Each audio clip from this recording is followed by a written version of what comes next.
Welcome back. Well, Australia is stunning on the world stage this morning. It is gold after gold after gold after gold right now in Glasgow. But back home, new concerns are growing over the future of grassroots sports because rising insurance costs are pushing clubs to breaking point. For more, let's bring in WA Opposition Leader Basil Zempilas and Sunshine Coast Mayor Rosanna Natoli. Morning to both of you. Basil, Morning. These clubs say premiums are soaring by up to 60%. These costs have to be passed on somewhere. They're being passed on to families, unfortunately. Is the cost of kids' sport getting out of control? Yeah, look, this is a really difficult situation right around Australia. I'm sure Rosanna is very aware of it. I was as Lord Mayor and now as a local member as I get around the sporting clubs in my constituency.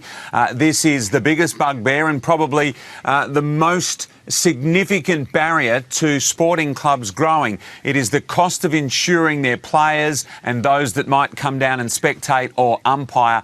And it's very difficult to get these costs under control because of generally the rising costing in insurance.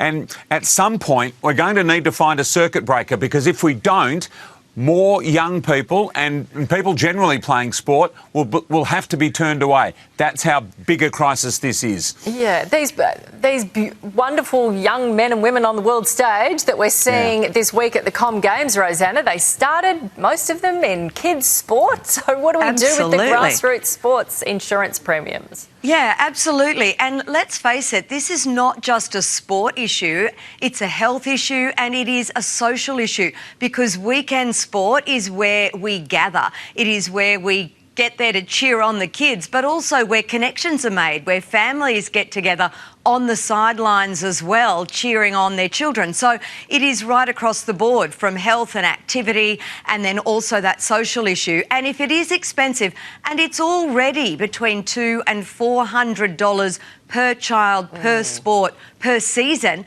without even paying for the uniform or the equipment you might need. And, you know, in Queensland, we do have vouchers for eligible families. So our state does provide $200 for families if you're eligible, but, you know, that is still hundreds and hundreds of dollars out of pocket just to play sport, and we want people to play sport.